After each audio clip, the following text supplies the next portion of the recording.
Hey everybody, John Reap here. You're about to watch and or listen to episode 34 of Country-ish, and this one will make you happier than a dead pig drying in the sun. At least that's what our guest, Jeff Foxworthy, said.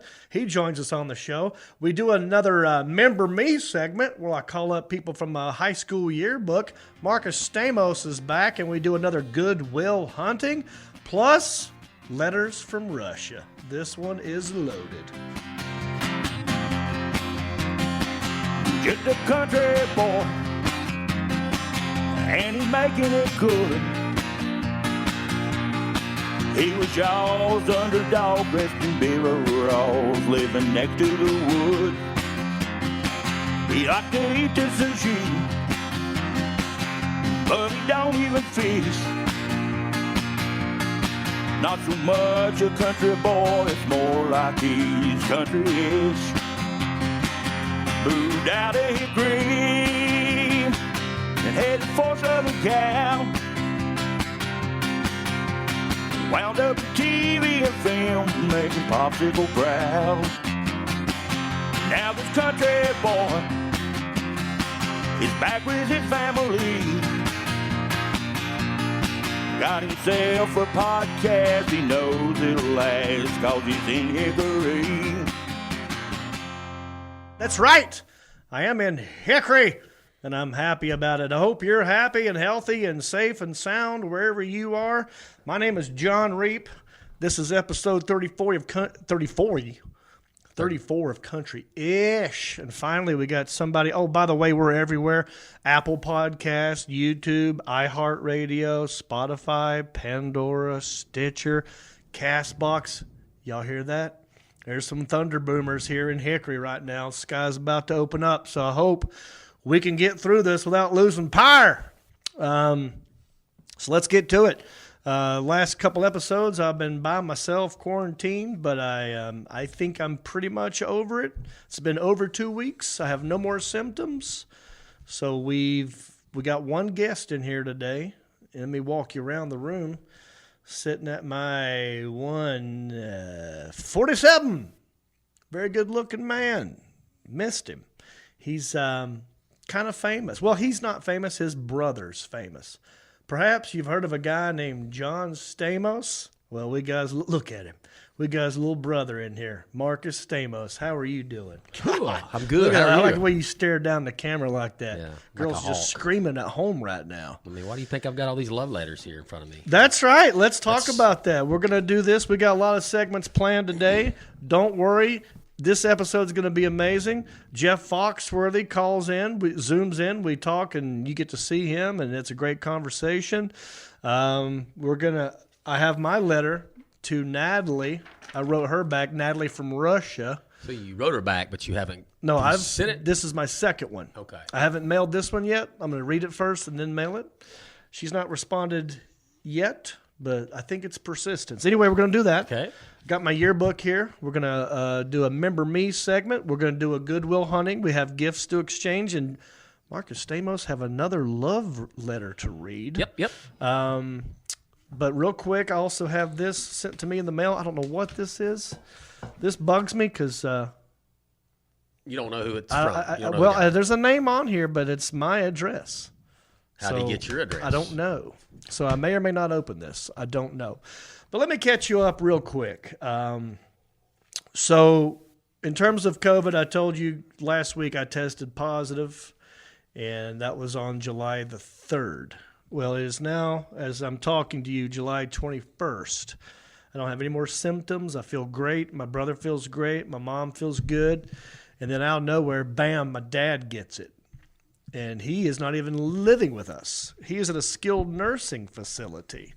And we got a phone call at midnight Saturday night saying they had to rush him to the hospital.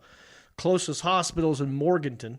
So right now he's at Grace Hospital in Morganton. He's in an ICU bed, but it's just for COVID. They have a whole section just for COVID patients. He is stable right now. His blood pressure got really low. He had a very high temperature of 103. He was throwing up. He has a very bad UTI. That's a urinary tract infection. And they had to rush him to the hospital. Talked to him earlier today. They got him on meds. They're fighting. They got tons of antibiotics trying to take out the urinary tract infection. As of now, his levels are pretty normal, but they got to keep an eye on him. So, God willing, he'll make it through the week or however long he's going to be there. I mean, he's got COVID, and he's got other conditions he's got to worry about. He had diabetes. We found out after he had a stroke, he had diabetes. So he's at that stage in his life where this could really be bad. Yep. But right now, things are good. I will keep y'all updated, but I just wanted to let you know that's the newest thing with Popsicle. All right. Let's, real quick, before we get to the segments, I want to read some iTunes reviews. So, and thank you to everyone who's joined the Patreon. We've got 9 or 10 members on the Patreon. You want to support the podcast, go to countryishpodcast.com, click on support, and there's many different levels that you can support the podcast. And each level has rewards, swag, gifts, all that jazz. If you have no money and you want to support the podcast, you can simply go to iTunes or Apple Podcast and write a nice review and give us 5 stars. And if you write a review and it's nice, I will read it on the podcast. And it looks like we got 3 or 4 new ones since last time. So, I'll just read these. Alan, I'm going to go from the newest backwards. Okay. Does that sound good? Yep. By the way, Stamos, your name was mentioned in one of the reviews we read last time. I heard it. Did you? Yeah, what do you think? It was like Mark's there. Mm-hmm. Alan's average. No. I was above average. Above average. Average is Alan's above average. John is funny. And Mark is there. I didn't know how to take that either. But well, don't worry. At least you got Sebastian didn't even get mentioned. He did not. Yeah. Sure. All right. So here's one. It's called Super Funny, 5 stars by Lyman_Wrestling. One of my favorite comics. Just found the podcast. Hooked now. American flag with a rock and roll side. Thank you, buddy. Here's the next one. 5-star podcast from DJ from Tennessee. If you're looking for a good podcast to kill some time with, look no further. John and the boys chew the cud with the best of them. Oh my goodness, it goes on. Let me read this. It's always good to turn on an episode and listen to somebody's jaw back and forth. Give it a go. You'll feel like you're at the hardware store with the guys drinking an RC and watching the world go by while listening to stories get swapped between friends. I enjoy it so much, I gave it 5 stars, even though I have yet to receive a prize from the Fried Podcast. LOL. Great job, gentlemen. Keep them coming. Oh, no. I wonder if I was supposed to... Did you stiff somebody back in the Fried Podcast days on a gift? You know what? During the transition, things got lost. Yeah, things got a little hairy there. There was a big movement going on. Things got moved and shuffled around. A lot of moving parts, yeah. Yeah. I apologize, DJ from Tennessee. Maybe if you send another email through the website. If you go to countryishpodcast.com, you can click on Contact. If you send us a message from there, we'll get you a koozie. How's that sound? Is that okay, Alan? Oh, yeah. Yeah, we'll make that happen. All right. Here's one that says, Live Long Reap and All His Peeps by Robbie Slice. 5 stars. Awesome podcast. Been around since the Fried Pod with Sarah Tiana. Even remember Brinkenduddies with Kyle Davis. We're going to have Kyle back on here pretty soon. Super fan. Hickory Dance Machine strikes gold again with his friends Marcus Stamos, the Alan Jackson, and 6 foot 100 inches of twisted steel and sex appeal Sean Seltzer. He can't. Seltzer's great. I like Sean Seltzer better. Seltzer. He's fizzy. Oh, Sheldy. Love all the segments and can't wait for it to come. Every week. It makes me smile and get through the sad times. Wish you the best, John, and Mimosa and Popsicle as well.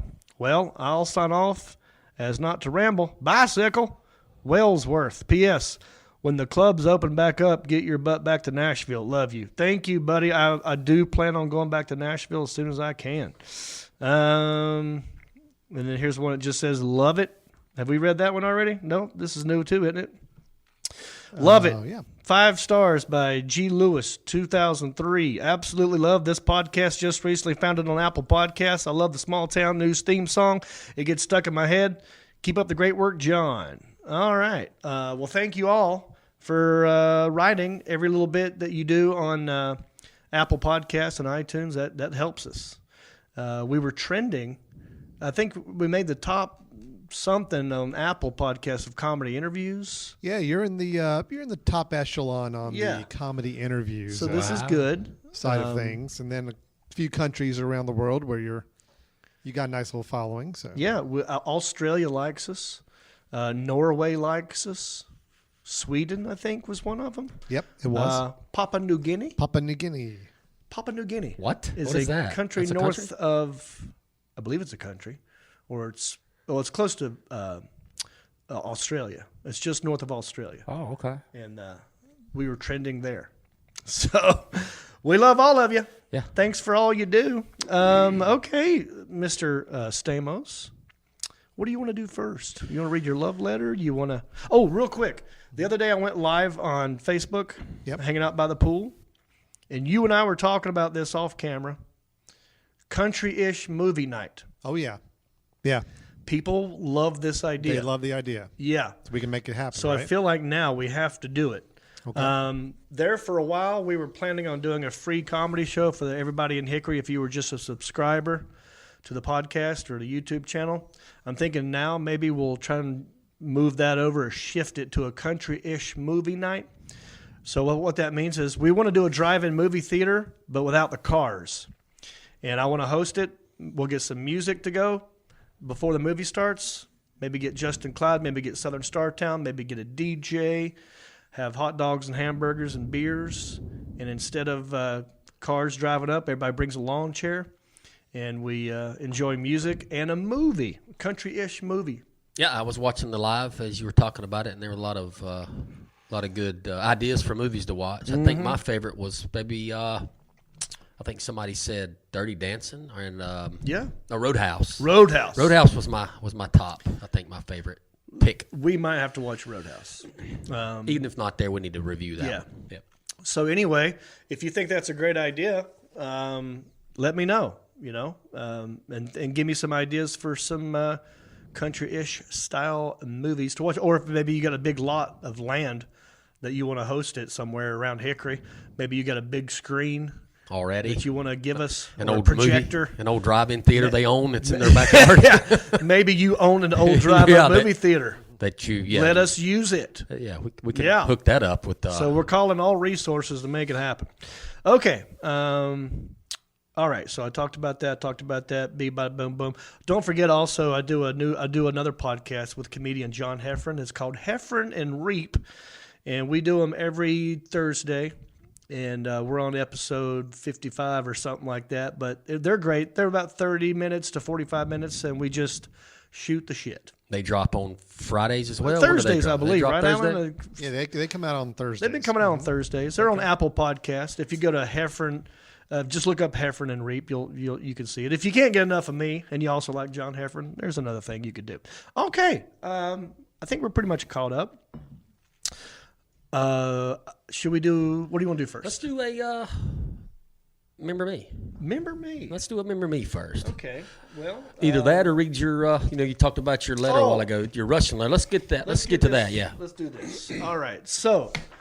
For those of you who have been listening and watching the podcast, John's journal has morphed into a Russian version where I talked to my long-lost pen pal from Russia. I was there in 1991 with the Alan Jackson, among other people. Made a pen pal, got all these old-school letters that I found when I went home along with my journal. There's a picture of her.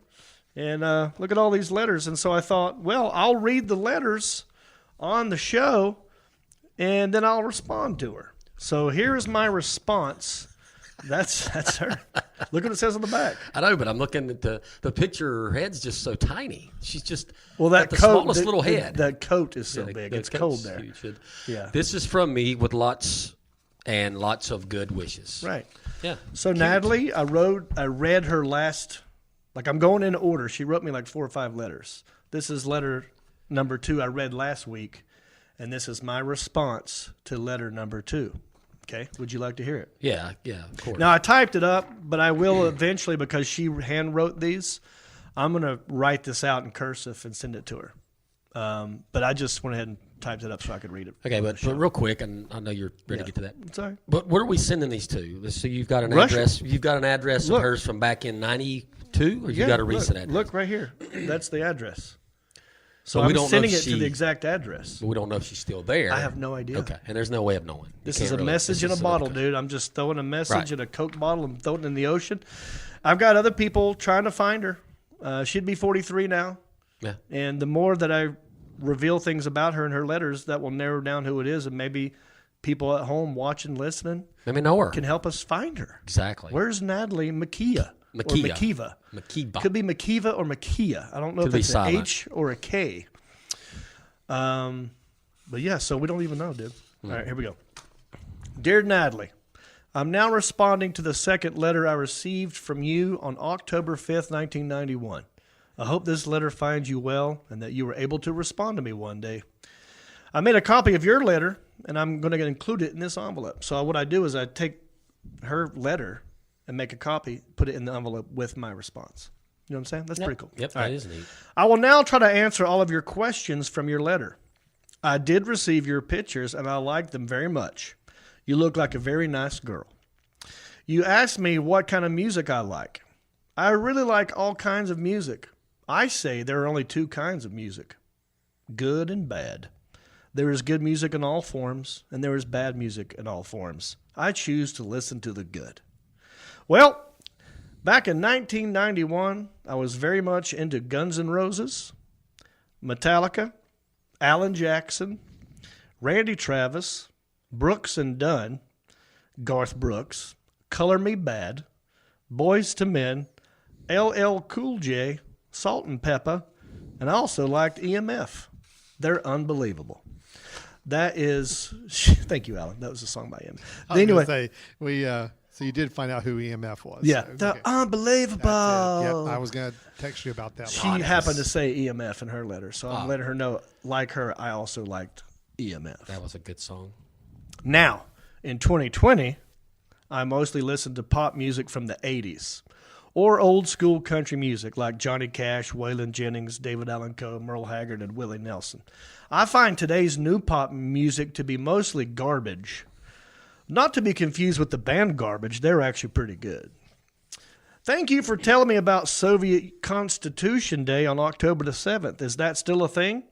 I know you guys dissolved the whole Soviet Union a while back. Over here, we celebrate our Independence Day on July the 4th. People grill out, drink beer, and blow up stuff with fireworks. It's great. Although recently, some people are claiming it is more of a white supremacist holiday celebrating white privilege.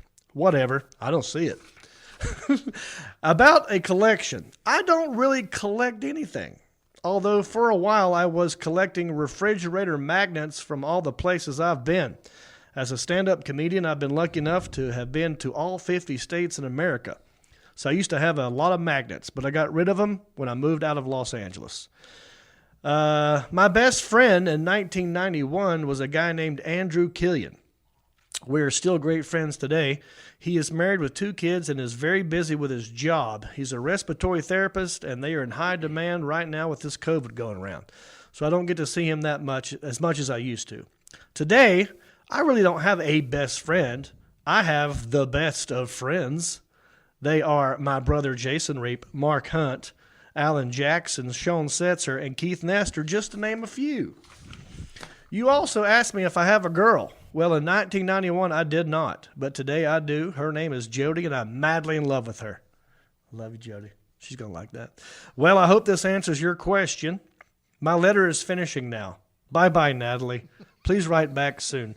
You can also email me at johnreap@gmail.com. Your American friend, John Reap. Or you can go to countryspodcast.com. I'm going to let her know that as well. I'm going to handwrite this and send it to her. So, yeah, the search for Natalie still on. All right, so get out there, internets, and make it happen. Was there a little bit of was there feelings there for her? Maybe Not at all. I never met her. I But never you saw met a her. picture. Did from her letters, did you catch feelings from her? Just maybe just the letters that you received from her? I don't think so, because I never, like, she got my address from other people that we met on this trip, right? Or maybe a business card, that we had these business cards with our address on them. We wanted to get pen pals. Yeah. That was the whole mission.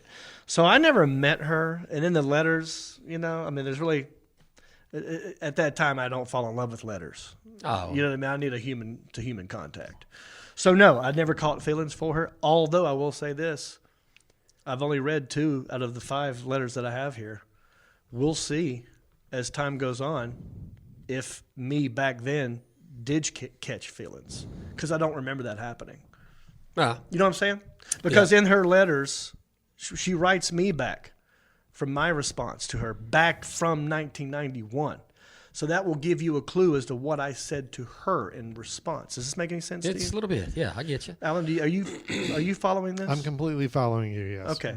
So I don't have the letters I wrote to her. Right. Nor do I remember what I wrote to her. But in reading her mail back to me, it might reveal how I felt. From her words. Now I get it. I got it. Because we don't know what you wrote. There's no way of telling. That's right. So, hopefully you weren't asking for movie pics or nothing. That's too early for that. Look, this girl was 14. Oh, well, she looks like an adult there to me. I don't see 14. They grow up fast in Russia. She looks very filled out to me. Or is it the coat she's wearing? Because it's cold. And there was another picture. I don't have it with me, but yeah, we'll figure it out. It's a nice black and white. Let's get on to your love letters. Speaking of love letters. This is a segment on the show that we're going to lump this in with Remember Me. Yeah. And I'm going to do that in a minute, but we'll just start off with one of your love letters. What we've decided to do, basically, is pull out the yearbook or old love letters, and we'll read them. And if there's a phone number, or if they say, never forget, stay in touch, call me anytime, well, that's what we're going to do. Yeah. We'll call them up. Yeah. But you got a love letter. You got how many love letters you got there? I've got, 7 or 8 that I haven't read yet. Just pulled these out of an attic a couple weeks ago. Yeah. And cannot believe I still had these. So we've read I think 1 so far. Yeah. So I'm gonna read another one today. And this is wait, real quick. Okay. Guess who I finally talked to? Who called me? Yeah. Can we say his name? Yes. Okay. Get on me. Scott Sharp. Hey, buddy. Hope you're doing good. He called me. Okay. We talked it out. He told me, and Scott, I told him anytime he wants to come on the podcast, he can come on. I love Scott Sharp. I had a history with Scott Sharp. We were good friends. We did some crazy shenanigans that I'm not really proud of, nor is he, but I wouldn't change a thing. We had a good time. And so he reached out to you and was trying to find me, and I gave him my number, and he called me back finally, and we talked for a good 30 minutes. Oh, wow. And cool. He was like, at first I was a little pissed off, and then I started listening to it, and I realized, oh, yeah, I did do that stuff. Yeah. But he's doing great, dude. Yeah, I know he should come on here and brag about his business. He's got like 90 employees. He's doing really good right now. Yeah, see, none of that hurt him. Not at all. Not at all. And so just so you know, when we do these things, this is from our past, and we're happy with our lives, and you happen to be a part of our past, and you should enjoy that. We had a good time growing up, man. We have nothing bad to say. So much fun. Maybe we'll have some bad things to say, but that's just a part of it. And we're doing people an injustice by not telling them about all the fun we had growing up. Yeah. So I love Scott Sharp. I love the people that wrote my yearbook, and I'm sure at the time that this love letter that you're about to read, you may have had feelings for her as well. I have no idea or do not remember who this is. But her name was Stephanie. Well, that narrows it down. We're going to read a Is love there a letter last from name, Stephanie. or are you not going to tell us? There's a last name, yeah. Okay. Do we need to tell? Should we tell last name? I don't know. Let's just go read with it Stephanie. first, then we'll make a decision. So here's the love letter from Stephanie. All the hearts. Yeah. She took some time on Love this. you. Yeah. So here we go. Wait, what year is this, do you think? This was... do you know how old you were when you got this letter? I do not. I'm going to say I was probably a freshman in high school? I was probably freshman. Freshman in high school. Got it. So maybe you were grade, 14? I was 13, 14. 13 or 14. Yeah, okay, just go now ahead. getting puberty. Okay, so here we go. Mark. Hey, well, I finally found out about what Dane was doing. So Dane's an old friend of ours that we grew up with. Yep. He tried to make me think that he didn't like Michelle, but he does. And it's just so funny how silly these are, so petty. He was supposed to give her an answer today. So I guess Dane was supposed to let Michelle know if he was going to go with her. Right. But Stephanie liked Dane as well. Okay. So he's supposed to give her an answer Dane today. was quite the popular. He was a good-looking. He was a good-looking cute little guy. little guy, cute, yeah. Cute as a button. No bigger than a squirrel, but he was cute as a button. So then she goes on to say, I should warn her, though, because I wouldn't be surprised if he does the same thing to her that he did to me. I'm sorry I didn't get a chance to call you yesterday. I was gone. Why don't you call me sometime? Okay. Okay. My number is blah, blah, blah, blah, blah, blah, blah. Well, got to go right back. Give this note to Carrie. So, Carrie, Ryan's wife, Carrie. Oh, Carrie- so what? She wanted you to give that note to Carrie? Yeah. Why? I don't know. Got to go. Is it not to you? I was going to call I'm confused by that. Well, got to go right. Or want me to write her a letter back, but give it to Carrie to give to her.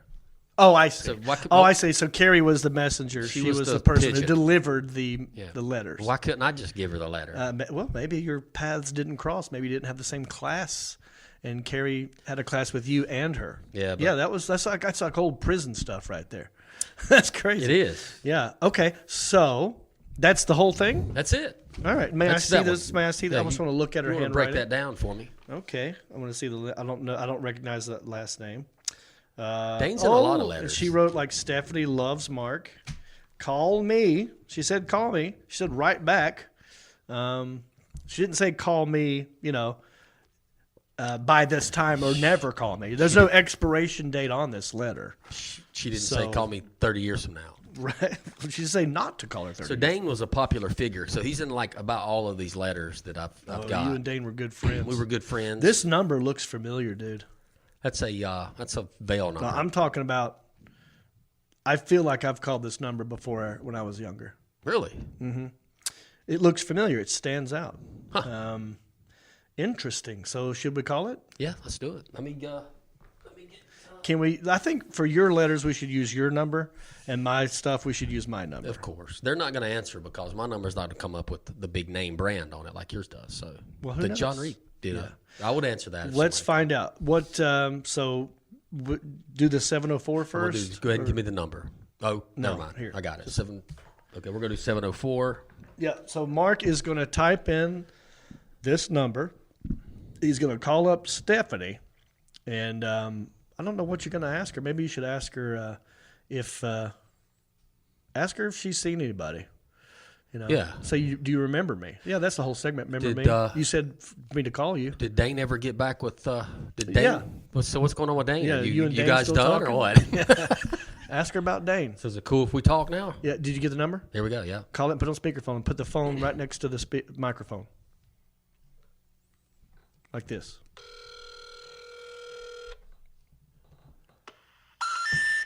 Okay. Well, that's what we expected. Now, do it again with the other area code. Got it. This has I'm to dialing be it now. This has to be a landline because back then no one had cell numbers. And now nobody has landlines. Nobody has landlines. But every now and then we catch one who never changed it. Dude, I strike out every time. I cannot get You anybody are not answer good mine. at this game. Okay, well, let's see what I can do here. I'm going to pull out my yearbook from Fred T. Ford High School, 1990. Now, let's not forget, one time I did this and we had to cut it out of the show. Yeah, somebody got upset. Someone got a little angry. Anxiety kicked in. I'll see all that pink handwriting right there. Yeah. You're never going to hear about that one. Rip it But out, we tear it did call Karen last time. talked to And Karen's mother answered. We talked to her mother that I knew very well. That her mother used to sit with me at the bus stops. Wait What's a up? minute, dude. Give me that letter. No, you don't have a. Give me the letter. Okay, I'm not going to put the numbers out there. What did I just tell you? That number stood out. What's the last four digits of that number? The last four digits of that number. It's Exactly the same. same, but the first three Right. is different. So when I saw that, I go, I've called Wow. this number before. What a great memory. Yeah, I get it. How weird is that? It's crazy. Okay. All right, so What's let her? me- Is that the same name? Is it? Cassidy. Oh, okay. Different name. Got it. So I'll read this and then I'll call him up. All right. John, well, this year is almost over, and I have to say that I want it won't be right next year if you're not at lunch with us. You are a very special person. She's right. Slow. And friend. And when you're at the big CVCC, that's Catawba Valley Community College, Yes. you'll have to come see us. Have a good time at the beach, which I know you have a good time at the beach, which I know you, but don't get into too much trouble. She went to Ford, huh? Call me sometime. Friends forever. Well, And I know- forever, sometime Sometime. is now. Yeah, and I know her. I remember her. I had a little bit of a crush on that Yeah, one. she was cute. Yeah. Cheerleader, Cassidy Hampton. That's it. Yeah, that was her name. I'm not sure if she's married now. I don't know what's going on, but let's find out. So which area code should I do first, 7 or 8? I think it seems like we're having better luck with the 828 one. All aren't right, we? let's do that. 828 area code. And let's see what happens. Burner.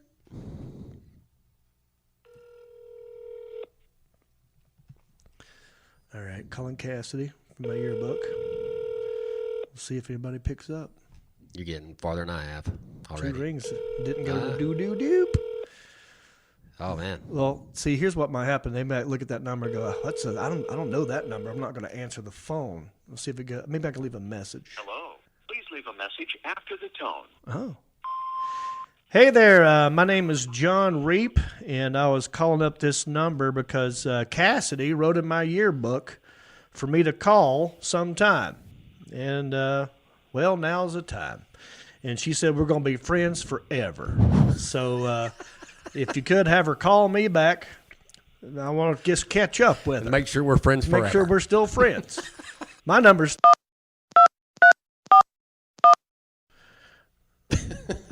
All right.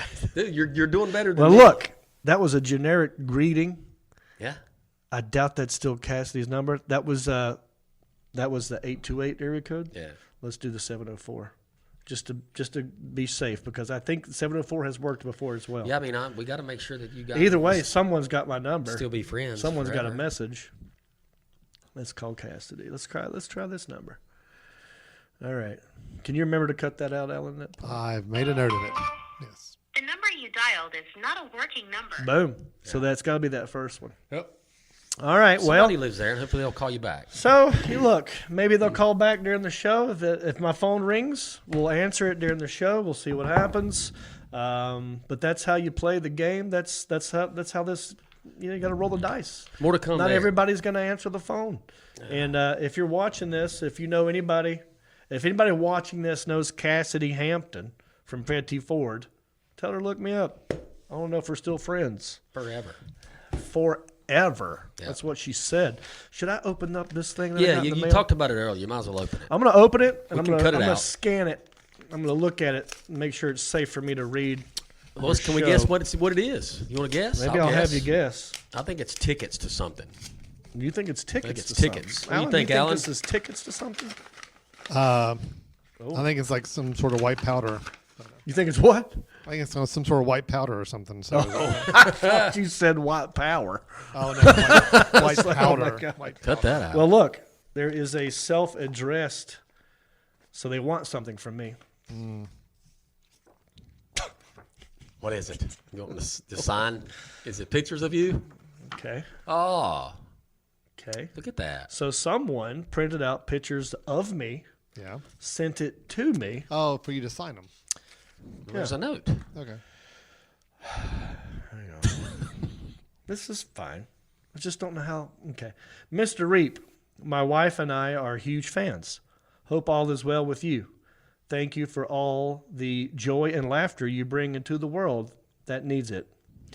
Could we get your autograph? Thank you so much for your time. Corey and Sarah. Well, yes, I will totally do that. Yeah, they put a self-addressed. They put Yeah, an no, envelope that's back in how- there. You don't have to buy a stamp. That's You kidding? pretty smart. Yeah, it's easy. I just don't know how they got my address.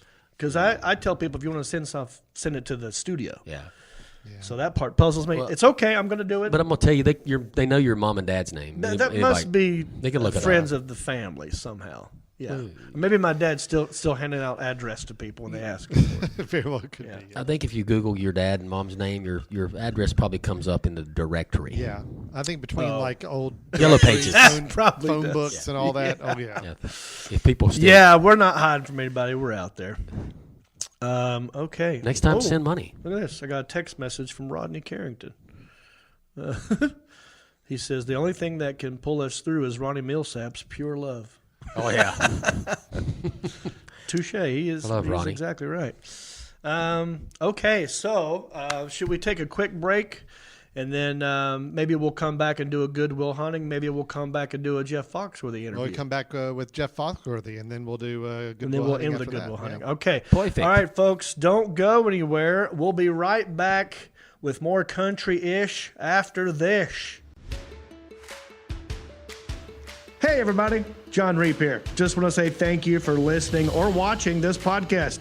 We love it when you do that. Also, I want you to go cruising with me. That's right. Not in a car, in a ship.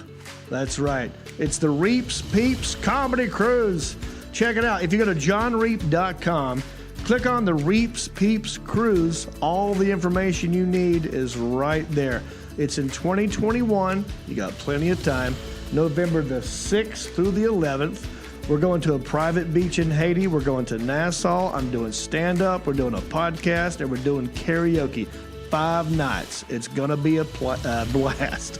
Get on the boat with me, John Reap, and the Reaps Peeps Cruise. If you love this podcast and you love wearing shirts, well, we got something for you. If you go to countryishpodcast.com, click on merchandise, it'll take you to my store, and we have an awesome t-shirt for you. It's a Country-ish Podcast t-shirt. Look at it. Isn't it beautiful? Also, it's got the website on there. It's a soft tee, very soft, feels good on your skin, and it helps us keep the lights on here at the studio. So check out countryishpodcast.com, click on merchandise, get yourself a t-shirt, and know that I love you. All right, we're back, and during this pandemic, during the quarantine and the COVIDs and the coronas and the whatnots, a lot of people trapped at home, and I take advantage of that situation, and I have them zoom into my podcast. And today we got a good one, Stamos. You're gonna love this one. This guy is, dare I say, the godfather of redneck comedy. You know what I mean? When they make a Mount Rushmore of redneck comedy, or comedy in general, this dude is on there. I'm talking about the one, the only Jeff Foxworthy. Take another look and tell me that. You might find this funny, Jeff. My partner here, my producer, my buddy, who this is his studio. His name is Alan Jackson. I noticed that on the email, and I was thinking, I wonder how often somebody stops him about that. So. Yeah. His whole life he's had to deal with it. In fact, I try to use it as bait to get people to possibly click on an episode. I won't tell them it's not that one. I'll say, yes, my producer is the Alan Jackson. I'm not lying. No, he is the Alan Jackson. Yeah. I mean, he's not crazy about a Mercury. He doesn't go down to the Chattahoochee River or anything, but that's his name, so he stuck with it, So why do you think Alan did crazy about a Mercury when nobody drives a Mercury anymore? God, I'm so happy you asked this question. I don't know, but I do know a brief moment in time. I did work at a Goodyear. My dad was a manager of a Goodyear, and I worked out in the shop changing tires and that sort of stuff for about 2 years of my life before I went off to college. And I do remember a small point in time where Mercuries were kind of popular. Now, I didn't know anybody who was crazy about a Mercury, and in fact, I don't even think the company exists anymore. But I don't know. Was it like a poor man's Monte Carlo? The coolest car they ever made was a Mercury Cougar, in the late 60s, which was, it was kind of like a cousin of a Camaro or something like that. And I had a buddy in high school that had a Mercury Comet, which was Mercury's were Ford products, right? So Yeah. the Comet was like, hell, I can't think of the Ford that it was the total ripoff of, same body and everything. Yeah, well, it kind of reminded me of a Monte Carlo, or maybe, well, not quite a Monte Carlo. Monte Carlo had more of a box shape. This was more rounded. So, yeah, it was like it kind of wanted to be a sports car. It kind of wanted to be a coupe for the family. It wanted to be, I don't know. I guess maybe it struck a nerve with Alan Jackson for some reason. I have no idea. I'd like to ask him that question. Like, why were you so crazy about a Mercury? I'm totally with you, because I mean, I could have got it if it was an Oldsmobile, like a 442 or something. That I get. Yeah, you'd think he'd be more crazy about a truck, or I think one of the best videos I've ever seen was the one where he goes the Chattahoochee River, and there's in the music video he's skiing in full jeans. Just a full pair of jeans and a life jacket and a cowboy hat and the mullet. I think he'd be more crazy about a jet ski or something. I don't understand. Yeah, something dirt bike, something.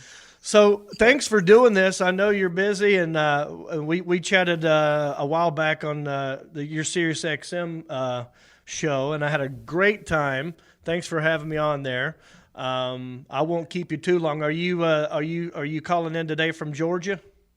I am. I just moved. I'm at my new house, trying to go through stuff in my office. Not like I spent the first 9 weeks of lockdown on my farm, which is about an hour south of the airport in Atlanta. And as you know, when you're a comic, honest to God, in my adult life, I don't think I'd ever gone 2 weeks without getting on an airplane. Mm-hmm. And it was the first time in my adult life I had been in the same place for 9 weeks. Ooh. And it was awesome. Yeah. People talking about how bad COVID was. I said, hell, I'm waking up on the farm every day. I'm as happy as a dead pig in the sunshine out here. I remember when it first happening and being quarantined, in the first, March, April, I was like, okay, well, this won't be too much longer. I'm going to enjoy the time off. And I really did. I was getting in shape. The gym's closed down, but my brother is like a CrossFit fanatic, and he made a little gym in his garage, and everyone was getting sick around me and all this other stuff, but I'm the healthiest I have ever been, and I loved it because I got closer with my brother, I got closer with my friends, but now I'm getting pretty tired of it. I'm ready to get back out there. It's been a lot longer than I wanted it to be. So let me ask you a question, because I miss it. I've been blessed to get to do a lot of different things, and I've always enjoyed it because you're never bored. But I always said, if you held a gun to my head and said you can't do but one thing, that it would always be stand up. That's what I am. I'm a stand up comic that gets to host an occasional game show or write a book or something, but I'm a comic. Mm-hmm. I miss it so bad, but there's a part of me, and I've talked to several other comics, I've never, John, felt scared about going on stage. And there's a part of me right now that is so scared of this culture, and it makes me mad at myself. Mm-hmm. Because I think part of a comic's job is to be a truth teller. Yeah. That's what we do, is we hold stuff up and go, why is this like this? Why is this like this? But in this cancel culture, it's like everything I think about to talk about, somebody's going to twist it and shut you down. Yeah, it is scary. I will say, my whole philosophy was, I'm like you. I'm a happy-go-lucky guy. I don't really get political or anything like that. I make fun of me and my family and that kind of stuff. But it's hard to ignore something that's so pervasive and in your face. And I was nervous about it. I just did a gig last month for the first time. I haven't done a gig, since February. Then I had this gig last month in Florida, of all places. I went to Tampa and did a gig at Side Splitters Comedy Club. And I remember, all right, well, I'm just going to go up there. I got one or two COVID jokes, and I'm just going to move on, right? And I ended up, by the end of the week, coming up with about 20, 25 minutes of new material that was tested with that crowd that weekend, and I felt really good about it. But I will say that first time, that Thursday night on stage, I'm in the green room. I'm trying to write down my set list. You know how it is. You get rusty if you don't do it. And I started getting nervous because not only was I forgetting some of the jokes within the bits, I forgot what I named the bits. Oh my gosh. And I got really nervous. So I'm like, oh, okay. So I went up there and I apologized. Hey, man, it's been 4 months. You guys the first time. But I think they're very forgiving and they're ready to laugh and they're with you. Like us, fortunately for you and me, we've got people who come to see us specifically. So we don't really have to worry about winning people over every 2 seconds or whatever. And they're ready. They're like, go ahead. I want to hear what you got to say. And I felt really good by the end of that weekend, that Saturday. I felt great. And now I don't have another gig till August.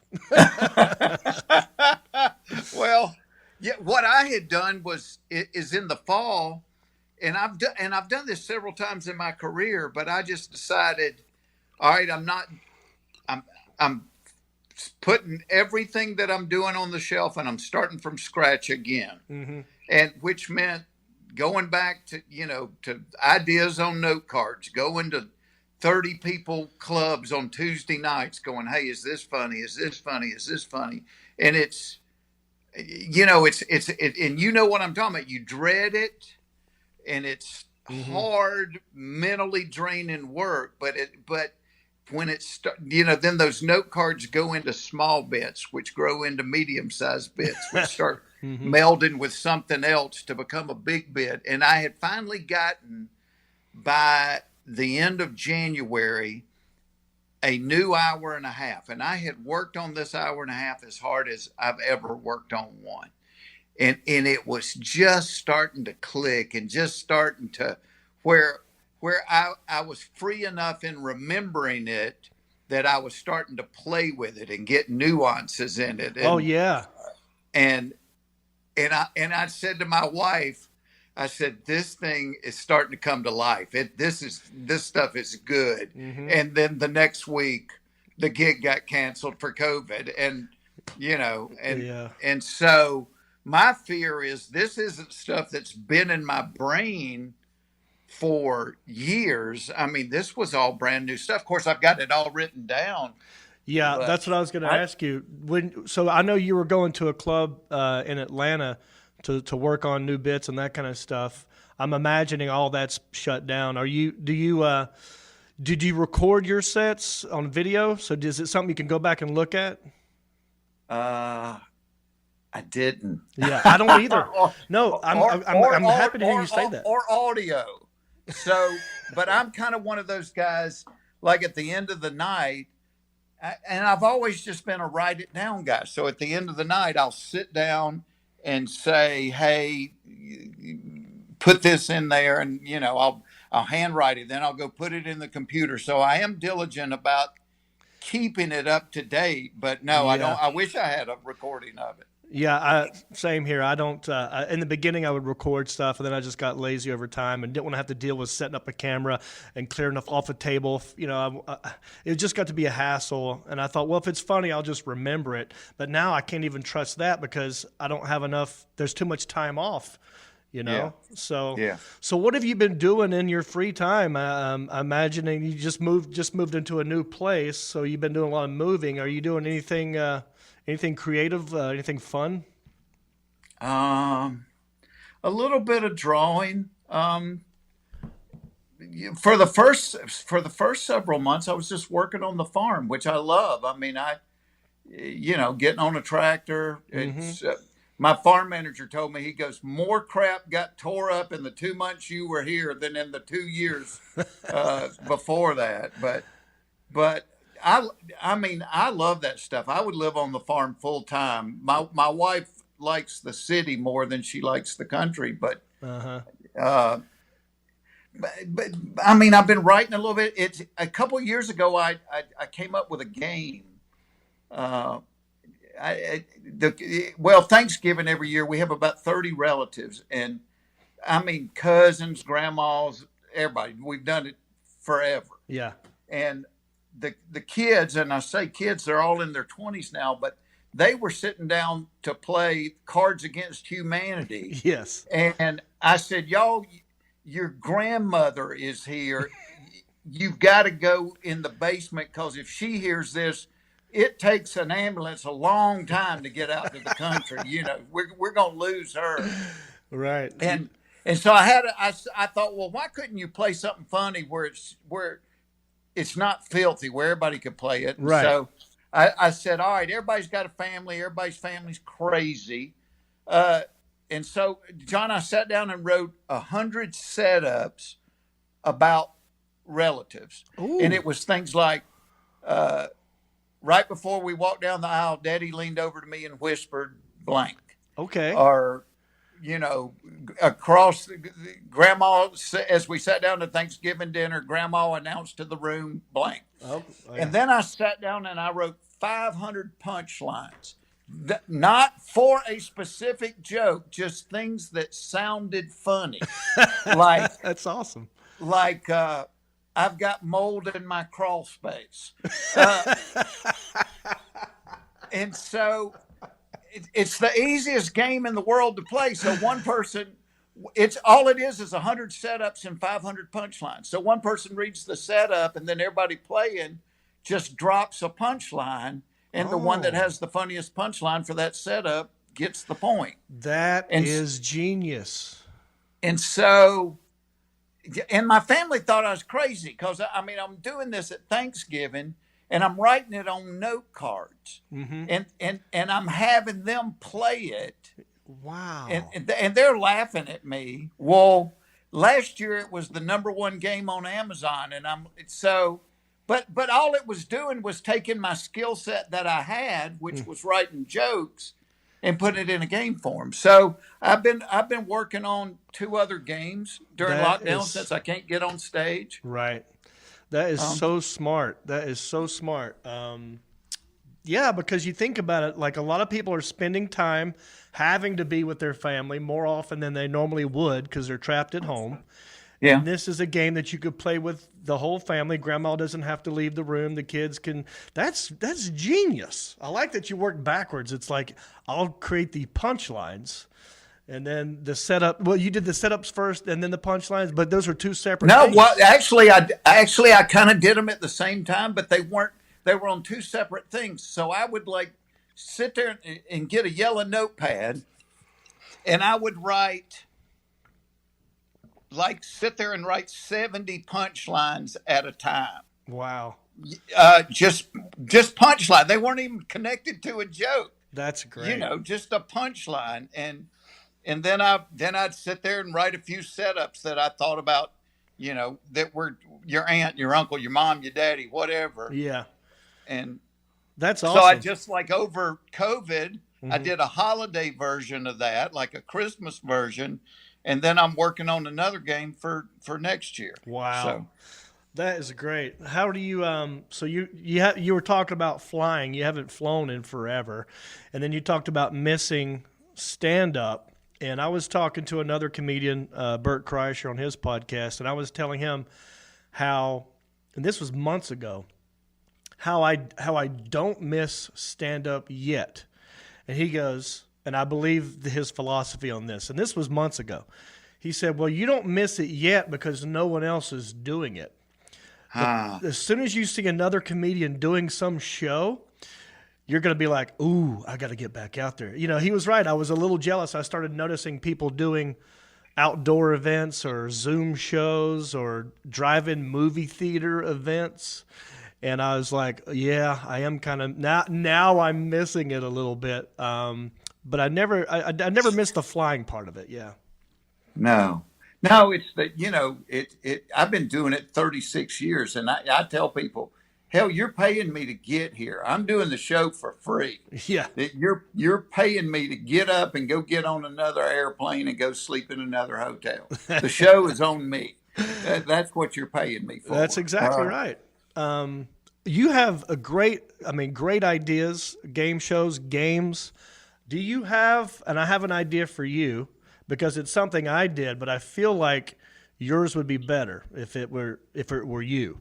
And my merchandise guy said, "Hey, do you want to create a mask? Because a lot of people are making their own masks." I'm like, "Well, yeah, maybe I'll come up with something." So I have my own. I don't know if you can see this. This is now it's a little. My mouth is not this big and my nose is not this big. I look more like an orangutan. When you have it on, you look like the guy that's third from the left on the evolutionary chart. But you're happy, which I like. Well, that's my selling point is like, if you have to wear a mask, go ahead and put a smile on your face. It's not realistic. It is. I do look like the orangutan from Every Which Way But Loose in this thing. But, you can wear it inside out. It could be white if you just don't want to be dealt with. But I feel like you have such a legendary mustache. You've got probably one of the most famous mustaches in all of comedy. I feel like if you had one of your face, it would sell a lot more than mine. Maybe I should work. I don't know if you know this, but the first week of lockdown, I started growing this mustache between the 11th and 12th grade.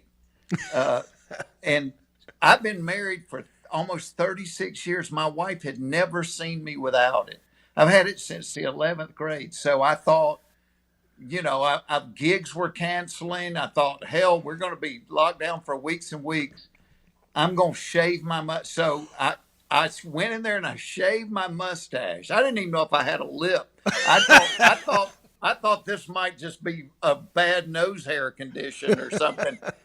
And I walked out. I didn't say anything about it. And my wife walked in. She stopped and she looked at me and she went, "Huh, grow it back." And I immediately started growing it back. And so wow. I've been without it for one day in my adult life. That's what I was going to ask you. Had you ever taken it off? And you did that how long ago? Was this recent? Yeah, this was in February, like the first week of lockdown. So you must be able to grow it quick and fast and thick. I mean, it's thick. Yeah, it's a little bit like Dale Earnhardt now, where it's kind of like just spreading out straight. Yeah. But it was kind of good to know how long, if I ever wanted to shave it again, how long it would take to grow it back. And it took about 2 weeks.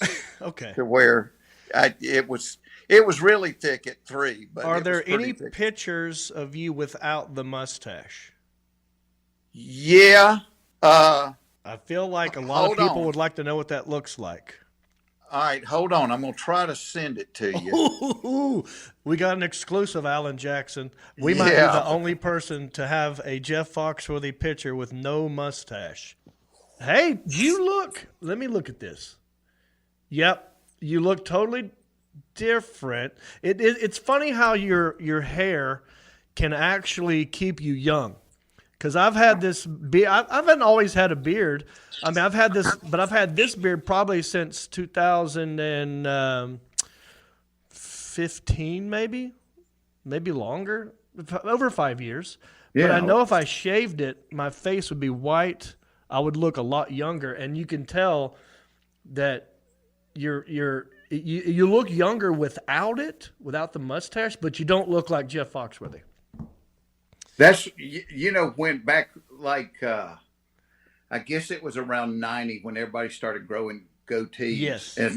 And I, when we did the first Blue Collar movie, I had a goatee, and Ron White would gripe about it. He goes, "Get rid of that thing. You're supposed to have a mustache, just a mustache." Yeah. So, yeah. But didn't he? but it was funny because when I shaved it and I posted it, half the responses were what you said, is people go, "Oh my God, you look younger," but half of them were people going, "No, that's not right. That's un-American. Right. Grow it, but you're supposed to have a mustache." Yeah, you're stuck with it now. It upsets people. It's like, when have you seen these videos of like a dad who had a beard and then he shaves it off and he shows his baby his new face and the baby just starts crying immediately? Yeah. That's what it was like when I looked at this picture. I almost wanted to cry, but it's not because you're unattractive. It's just it's not the Jeff I know. Yeah, it's kind of like whenever you see Sam Elliott without one. It's just not right. Yeah, I could see that. You got a little Sam Elliott in you a little bit. Yeah. Yeah. Well, anyway, that's a good looking mustache. Thanks for that. I appreciate before that. we went online, I was asking people on my Facebook page if they have any questions for you. So here's one. Someone was asking me to ask you about the grit and chips. Is that still a thing? Grit and chips? No, I had a thing called grit chips, and they were. That's why I'm sorry, grit chips. Yes. Yeah, they were potato chips made out of grits, and they were really good. But the potato chip market is dominated by a couple of people, and we never could get shelf space, and so it is no more. Do you happen to have any laying around your house? I wish I did. I don't even have a bag left because I had a bag that I was going to save just for posterity. Yeah. And my kids ate it. So right.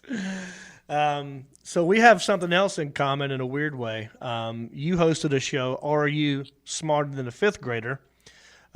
Years later, I hosted a show for the Speed Network called Are You Faster Than a Redneck? And then people were asking me, like, is there a way you could combine these shows? And I don't know if it would be called Are You Faster Than a Fifth Grader or Are You Smarter Than a Redneck? But I think both of those questions are valid because I don't think most people are smarter than rednecks anymore. And I don't think most people are faster than fifth graders because I feel like a lot of people have gained weight and gotten out of shape these days. So I think both could work. Yeah, what if you just had to answer elementary school questions while driving 190 miles an hour? That'd be kind of fun. Well, there you go. That just amped the whole thing up. Maybe we could do it in Mercury. Yeah, but rednecks are sneaky smart. Larry the Cable Guy always used to say, people make fun of us until their car breaks down. Mm-hmm. We know how to do stuff. Yeah. And my, back when I first started doing redneck jokes, all that happened because that's what people were calling me. Right. Because I was a guy that hunted and fished. I wore jeans and boots. I drove a pickup truck. And it wasn't mean. It was good natured, but it was always like when I was in New York, Foxworthy, you just a redneck from Georgia. But I've kind of found traveling the country, I'm like, hell, this ain't a Georgia thing. You get 30 minutes outside of any city and we're everywhere. But we really are the kind of the backbone of this country. I mean, we're the people that get up and go to work, get up and go to church, get up and go to war. And so, to me, it was like trying to take something that was kind of an insult and turn it into something that people weren't ashamed of. Right. And yes, I think you did a great job, 100%. And I'm with you. I feel your pain as a Southerner trying to do stand-up outside of the South. I remember when I first did a gig in New York. I remember when I first got to L.A. And anytime you would go outside the South, I feel like I had to explain the way I sounded. And it's almost like they forced me to talk about it. And I'm like, well, let me just get over this part so I can tell you these crazy fun stories I got about my dad, which has nothing to do with me being from the South. But until I talked about it, they couldn't relax. And then once you addressed it and you made it funny, they could go like, oh, okay, what else you got, So, yeah, I mean, you are one of the guys that paved the way for guys like me. And even Brett Butler had a funny joke about it where, she was doing a gig in New York and a guy come up to her and says, you know what, you're really funny, but you sound so stupid. And like, Yeah, right. That's all you got to say. I mean, listen to you, buddy. So, yeah. And John, it's funny because when you look back, you have turning point moments in your life that at the time you don't realize that that's one. But I remember, in my first year of comedy, going to New York and, trying to get on stage like at Catch a Rising Star, Dangerfields or something. And the only advice I was getting was guys going, look, you gotta lose that stupid accent you got. You gotta take voice lessons. and I'm not usually a dig my heels in kind of guy. But I thought, well, hell, you're not taking voice lessons. I said, hell, at least a quarter of the people in the country talk like I do. Why do I have to take voice lessons? And I'm like, I ain't doing it. Mm-hmm. I'll be like you. I may have to address it every time I go on stage, but this is who I am. Yep. And I tell when people want to talk about getting into comedy, I go, be who you are. Don't try to be something. Talk about what you know and be who you are. Because if you're trying to do it some other way, it's not going to work. That's right. That's right. And I was going to ask you too, like, so when you were a kid wanting to do stand-up or thinking about doing stand-up, I'm not sure exactly how you got started, but who were some of the people you were watching as a kid, some of your influences? Well, and it's such a shame that we can't separate somebody's social behaviors from their work, but Cosby was a huge influence on me. Same here. I used to save my money and I'd buy Cosby records and just listen to it over and over again and memorize it and go to school and do it and get in trouble for doing it. Yeah. Probably like most kids of the South, my family watched Hee Haw every week. I remember Flip Wilson's show. The Andy Griffith show is still the best show that's ever been made for television. Yes. So I was always a fan of comedy. It never dawned on me that it would be something that I could actually do. I didn't know that was an option.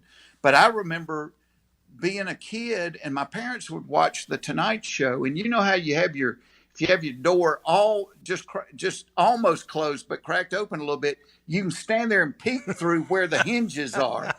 And I would lay in bed and listen to The Tonight Show. And if I heard it was going to be a comedian, I'd get up and go peek through the hinges and watch Rodney Dangerfield or Lonesome George Goebel or Bob Hope or whoever the comedian was, because I was just fascinated by him. Yeah.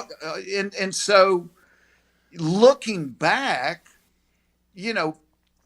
that's what I do. But like I said, I didn't think you could do this. I thought you had to get a job and sweat, Yeah, I had no idea either when that it was a job. I didn't know there were comedy clubs all over the country. I just thought it was something you did on TV for a Tonight Show.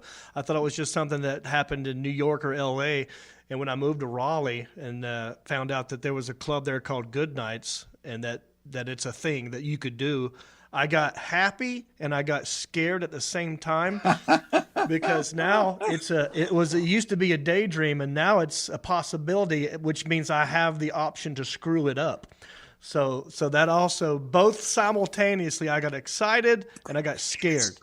But yeah, that's same here. I didn't know it was an option. But Bill Cosby, for me, also one of the ones, because I remember as a kid, me and my dad, my brother, my mom could sit in the living room together. We could watch. I remember laughing my head off at Bill Cosby himself. Yeah. One of the best specials ever created. And I remember how hard it made my dad laugh. And I remember thinking, wow, I want to be so good. Because to me, my dad was the funniest guy in the room growing up. He was the funny one.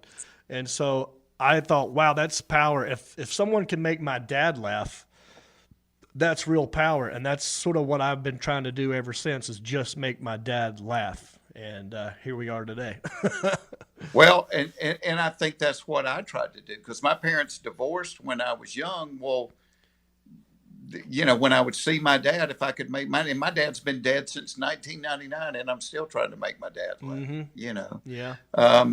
But I think when you're a kid and you realize you have this ability, there's a power in that. Do you know what I mean? Yes. It's like you may not ever be the best quarterback, or you may not ever be the best baseball player, but there's a power in being able to make people laugh. Yes. And it's a cool tool to have in your belt, So, Yeah. I don't know if you felt this way, because I had a regular job. I worked at IBM for 5 years. A bunch of guys I worked with entered me in a comedy competition, but 1 minute, and I was scared to death. 1 minute into being on stage, I knew this is what I want to do. You were hooked. I knew I'm going to quit my job. This is what I'm going to do. And I didn't know how. I didn't know jack, nothing about it. Yeah. But And that was probably what, 80? 84. And my wife, who used to act, was there that night. My friends entered me in a competition. It wasn't an amateur night. It was the Great Southeastern Laugh Off. So it was for working comics. Oh my goodness. And my first night on stage, I won the night. I won the week. Wow. And my wife was in the audience, and she was there. She had just filmed something with a comic. And so a bunch of the people that were in it had come to root for this guy. And I beat her friend my first night on stage, and she came up to talk to me. So I met my wife and my career the same night. Wow. Same place. That's amazing. Yeah, I try to, when I was getting good as a feature act in Raleigh, I was dating a girl, and I didn't tell her I was doing stand-up. I didn't tell a lot of my friends in the very beginning, because I wanted to be able to get good before I invite them, because I didn't want them to come see me suffer, because that's all I'd ever hear about. Yeah. So I waited till I got decent, and I was going out with a girl, and I invited her. I said, you know what we should do as a date night? We should go to a comedy club. She's like, oh, that's crazy. I didn't even know we had one. Yeah, let's go to a comedy night, knowing full well that I'm the feature act. So I take her to the comedy club. I told the staff, don't treat me any different. Just, pretend like I'm a patron here. You don't know anything. We sit down. The MC goes on stage, and he's about to introduce me. I get up, like, I'm going to use the bathroom. I'll be right back. I get up. I do 30 minutes, and I kill. And I come back, and I sit right back down next to her, and she's looking at me like, who are you? Dude, that's one of the greatest stories I've ever heard. It was a power move. It was awesome. And yeah, it was a good night. So she had to be fascinated. Yes. I mean, that relationship, I was young, she was young. It lasted for another 3 or 4 months, but it probably would have been over before that had I not made that move. Very impressive, very impressive. I was proud of myself for that one. I do a thing on this podcast where I talk about dads a lot. I have a lot of dad stories that a lot of people that know me from my dad stories, and I could sit here and talk about my dad for over an hour. He was a big influence on my life and my career. But everybody, I think every comedian has at least one good dad story in them. Something goofy, something crazy, something inspiring. You got anything like that? I'm gonna spring it on you. It's funny because, like, I think you have as good a dad material as anybody ever. Thank you. If when I die, I'd rather be on my tombstone, he was a really good dad. Mm-hmm. I'd rather that be on there than he was a really good comedian. Oh, yeah.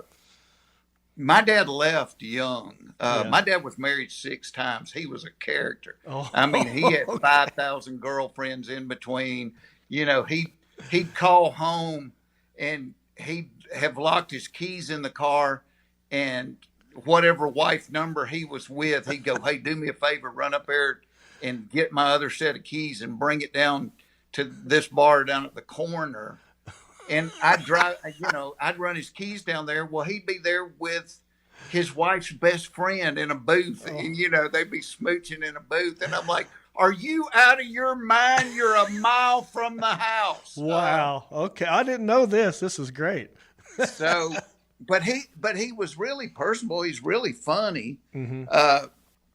But I will say, when your dad leaves early, no matter what your parents say to you as a kid, you feel like you weren't worth sticking around for. Right. That's just how you feel. And so even though I had a job that took me on the road all the time, my number one priority, John, I didn't want my kids to ever feel that way. Yeah. So I spent 15 years, I would lease a plane and I'd fly out on Friday night to St. Louis and I'd do a show. And as soon as the show was over, I'd get back on the plane and I'd fly to Atlanta, and I'd get back at 2:00 in the morning. Wow. And I'd get up at 6 and I'd take them to school every day. And then I'd go pick them up and I'd go get back on the plane and fly to Minnesota and do a show. And so I spent 15 years not sleeping very much, but my kids always knew they were more important to me than the job was. That's cool. Yeah. Do you think you got your sense of humor? See, I know I got mine from my dad. Do you think yours came more from dad or more from mom or some other crazy uncle or something? Or, I think you can inherit it. I had a lot of, both sides of my family were funny. My dad was funny as hell. Yeah. Like, I remember one time being a little kid, I was about 6 or 7, on a dove hunt. And at the end of the dove hunt, a bunch of guys are standing around a truck, sitting there drinking a beer out of the cooler. The dove hunt's over. And one guy said to my dad, he said, "Hey, Jim," he goes, "let's shoot each other's hats." and yeah, this is what I grew up around. People always say, "Jeff, where do you come up with them redneck jokes?" So, oh, that's great. And so my dad said, "All right," he said, "you go first." And my dad took his hat off and threw it as high as he could in the air, and the guy shot it, and the hat jumped, and they all went and looked at it, and it had 12 little holes all through it, and they were all laughing. And my dad said, "All right, Bob," he said, "throw yours up." And Bob threw his up in the air, and my dad aimed at it and followed it to the peak of the arc and followed it down till it was back on the ground. And my dad walked up to it and put the end of the barrel on it and shot it and just blew it to smithereens.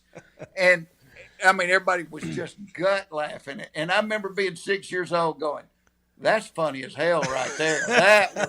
That's funny." Yeah. So that's okay. So yeah, I think it's, I got it from my dad. I think it's one of those things that you can learn, definitely. But I think some people just have that gene in them, and it just keeps going. Your kids? Is there an up and coming Jeff Foxworthy, or do they have any desire to do comedy? No, and you know what?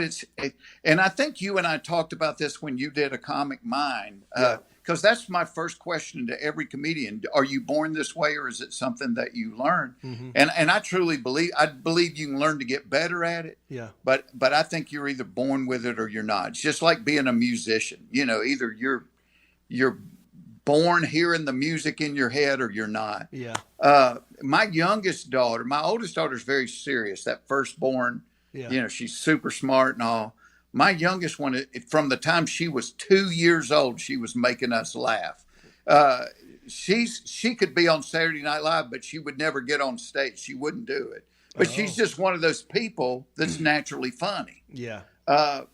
Yeah. And we all know, Vic Henley was that way. Oh, Ron White is that way. You could just sit around having dinner with Ron, and he could recap his day, and you'd be beating the table, and he's not doing material. He's just funny. Yep, I agree. There was another guy. Did you ever? I'm sure you've met or had at least heard of or worked with J. Scott Homan. Yeah. Yeah. He was another guy like that, like just a natural born funny dude. And when he's talking, everyone, you just be quiet and listen and just start laughing your butt off. I think you're right. I won't keep you any longer, man. I appreciate you so much, Mr. Foxworthy, for all that you've done. Not just this, but your whole body of work and what you continue to do. God bless you. I don't have to quit, John. I don't have to quit yet, do I? I ain't quite ready to quit. No, I'm getting all these stupid text messages. We on my podcast, you're on Country-ish podcast right now, and on my podcast, I use fake celebrities like the Alan Jackson, right? So and one of the guys that I have on my podcast, and this is how bored I've been during the quarantine and just not being able to do things creatively. There's a guy on my podcast who looks like he could be related to John Stamos. He's a good-looking dude. He's newly kind of single, go through a divorce. And I said, well, let's just go with that. Let's just call you Marcus Stamos. And I made business cards. I made a website. I took headshots. And it's working for him. And so now on the show, I have John Stamos' brother and the Alan Jackson. Well, I got to tell you,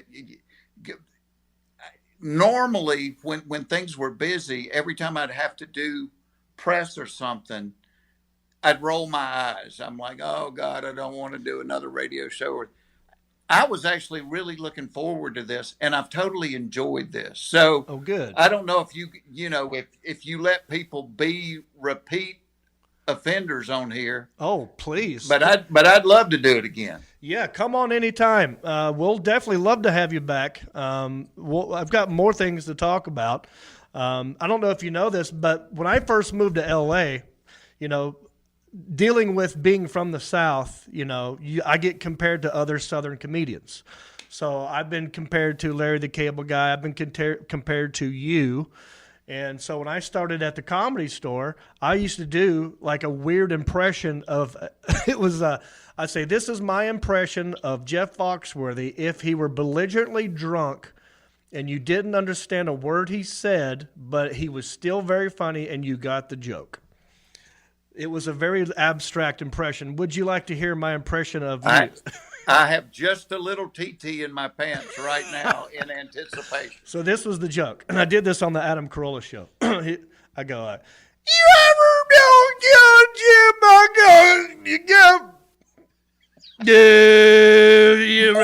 Jim?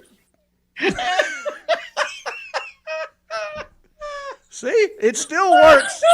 You have sort of a delivery that starts up here, then it comes down here.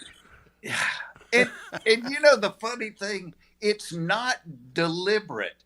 And if I go back and watch myself, I go, what in the hell are you doing? Why do you do that? Yeah, but I'm sure it's not deliberate, but it's genius because it's even if those people were drunk in the back of the room and they can't understand what's happening, at least they get this pattern going in their head. It's like up here, then we go down here. You know what I mean? It's funny. Like sometimes people go, "Hey, man, you look like Jeff Foxworthy," and I go, "Well, that's because I am," and they'll go, "No, you're not." And all I have to do is go, if your dog and your wallet are both on a chain, you might get arrested, And they're like, okay, you're him. That's right. Yeah. Oh man. God, I've been wanting to do that for you for years. That's awesome. That made me gut laugh. That's funny. Well, thank you, Jeff. Let's definitely do this again.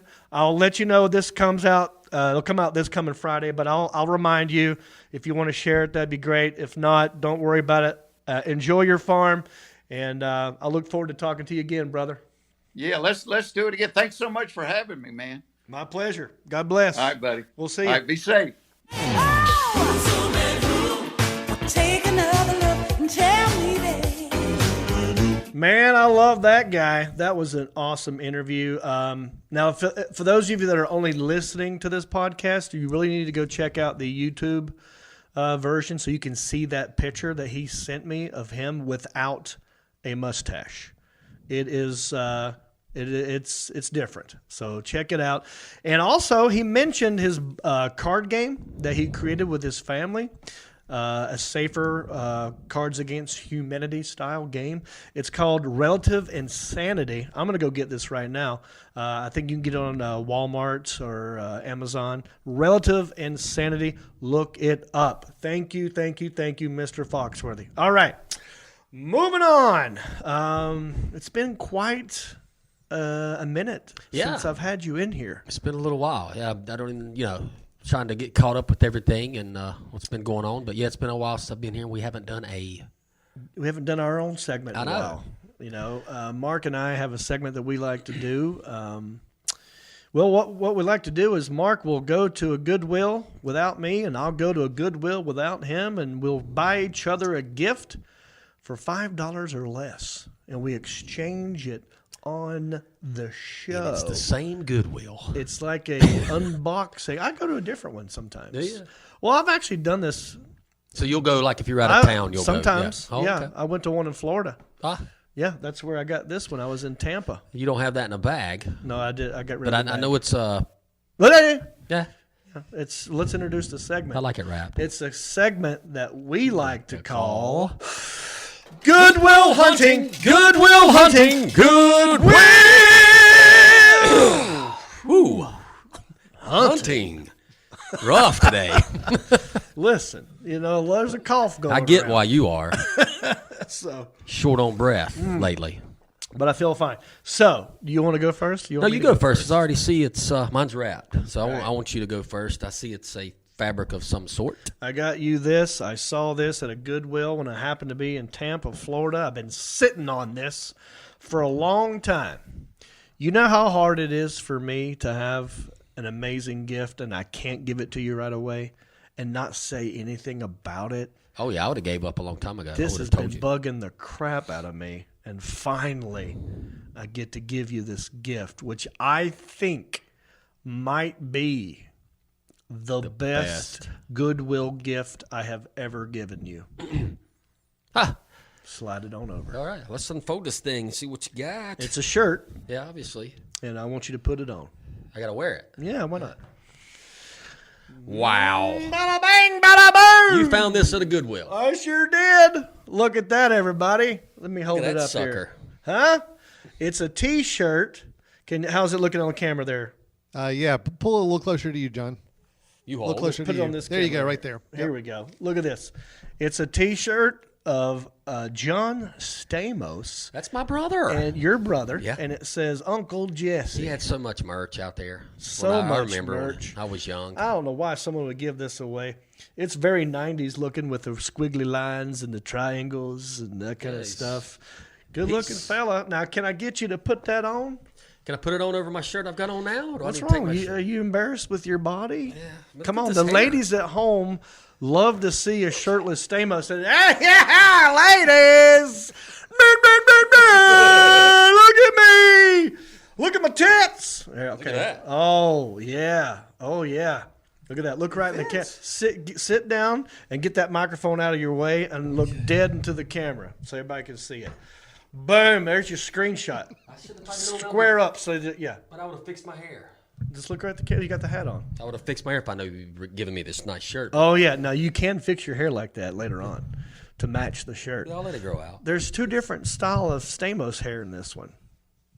Which one do you prefer? I think I like the one on the right with, yeah, that other one looks goofy. Man, that is nice. Yeah, I so- can't believe you've got that to go up. Thank you. You're welcome. I did spend a little more than $5 this time, but it was totally worth it. I can't wait to show Yeah. my brother. Take a picture. Yeah, take a and send picture. it to and him. We should. Look what I found at the Goodwill. No one wants you. You think he'd respond? I've not talked to him in years. I don't know. Maybe this will be the thing that pushes him over the edge to finally respond to you. Hashtag him or whatever we need to do. Yeah, whatever. we'll figure it out. Okay, so thank you. I love it. Yeah. Now, It's good too. So it's your what turn. do you have for me? Okay, so you've been down and out. You've had the COVID. Yep. People are wearing masks, and show yours real quick. I made my own mask. It's just my face, as you can see right here. It's a little bigger than my actual size, but my mouth is way bigger. My nose is way bigger. I look like an orangutan, but it's a fun mask, and it puts a smile on your face. It does. People love it. Yeah. But you can get it at johnreap.com/shop. johnreap.com/shop. There it is. Okay, so everybody's wearing masks now. Yeah. Why haven't we thought about wearing like something other than a mask? Like, you've got costumes you wear at Halloween. Sure. You like a whole face, not just your mouth and nose. Who says you have to wear a mask? Why not switch it up a little bit and do something different? So what we're going to do today is I'm going to give you something to start wearing instead of the mask. Okay? Oh, okay. So you're wearing the shirt. I will wear this. Yeah. So now, will this also protect me and others from getting COVID possibly? There's no guarantees with that. But it does cover the mouth as well? Covers everything. Okay. Everything. Ears, nose, mouth. Oh, that's extra safe. So you're going beyond the Call of Duty here. Yeah, because I've heard you're gonna have to start wearing earplugs soon too. So this will cover that base. Okay. I can't wait to see what you got for me today. Oh my gosh, it's in a hefty bag. So that was at the Goodwill nearby. I Look didn't at have that. to go away to Florida for this one. Can you hear that at home? I'm unwrapping. Oh my goodness gracious! You have to wear it. I've desanitized it as well. Okay, good. Oh, here we go. Oh yes. Oh, buddy, I will wear this. No more masks for you. Look at that. Can you hear me? I mean, I do believe this is the Chick-fil-A cow. Am I right? I don't think so. Doesn't the Chick-fil-A cow look just like Alan? I mean, it's a cow. I mean, It's the a cow. Chick-fil-A cow is just a cow. That is Yeah. just a cow. But So- yeah, it can pass for the You like Chick-fil-A it? cow. So Yeah. you can just wear that, and also you can hide, and nobody will know who you there's are. a strap. You can put it Is on. there a chin strap? Yeah. No way. So there's a whole strap right here. I can just put this on. Yeah. Yeah.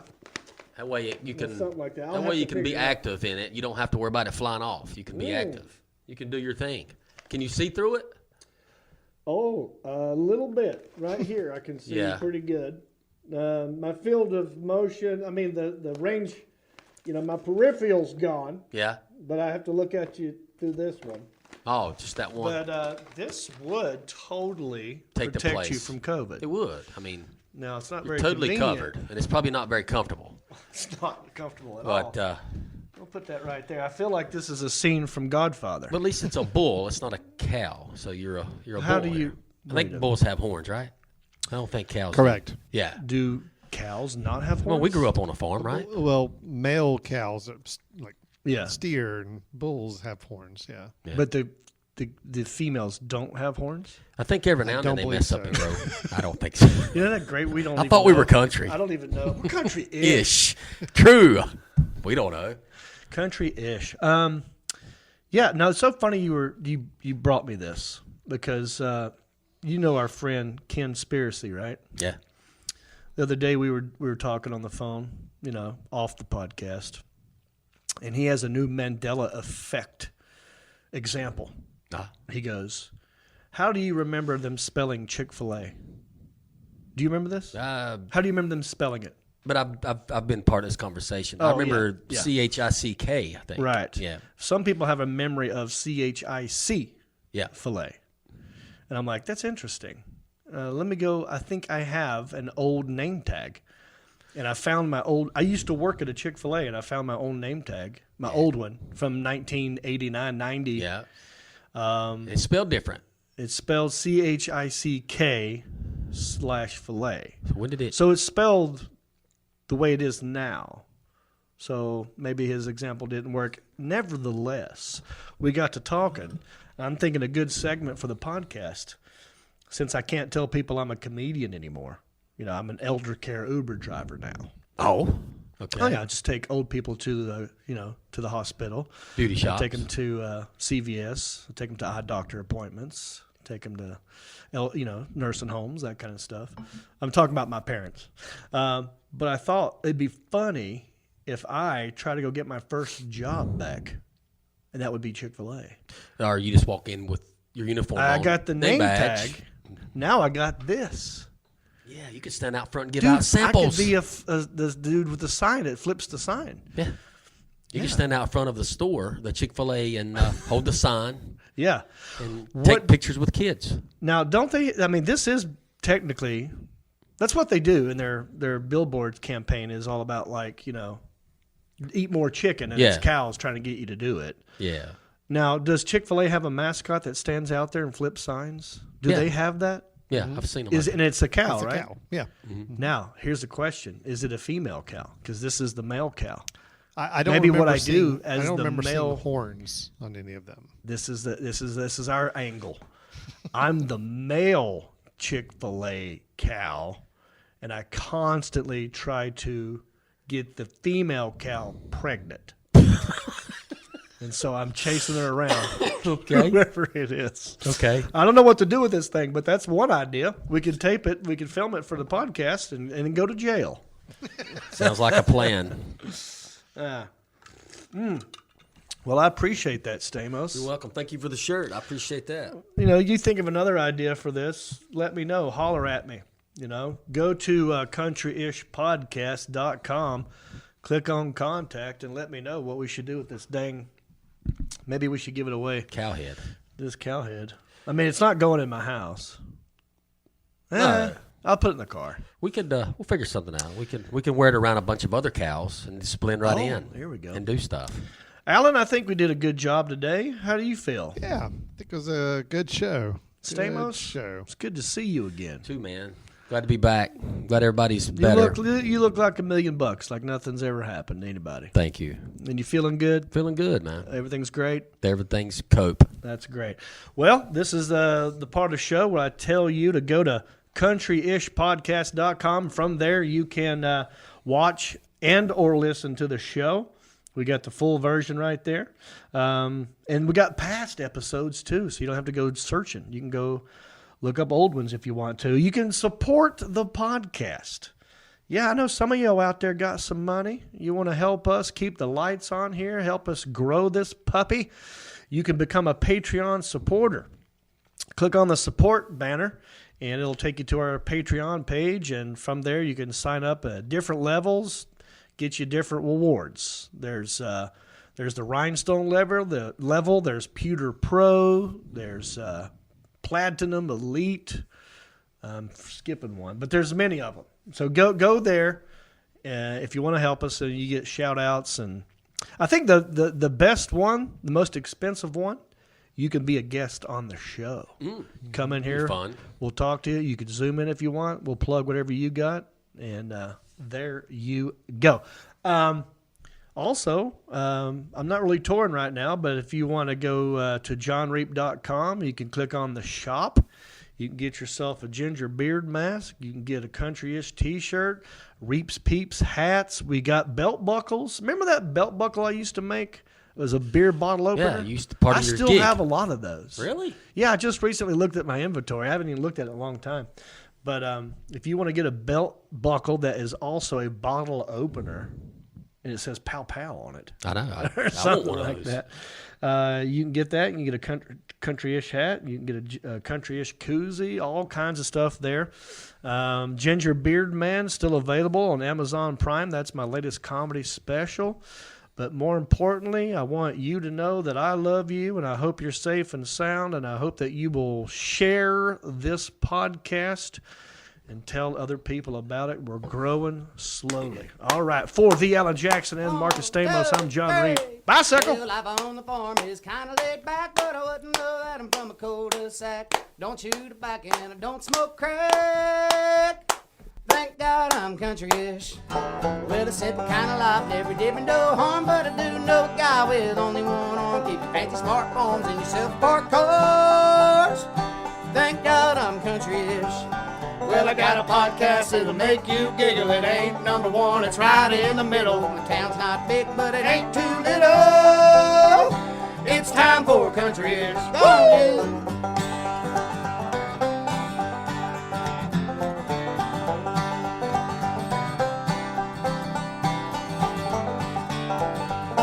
I'd make a new show every day if I could, but my friends have jobs and they pay pretty good. Record when we can, work when we should. It's time for country-ish. Well, I don't care what your skin looks like, just love everybody and we'll be alright. Listen to the show every Friday night. It's time for country-ish. Well, I got a podcast, it'll make you giggle. It ain't number one, it's right in the middle. My town's not big, but it ain't too little. It's time for country-ish. Don't you?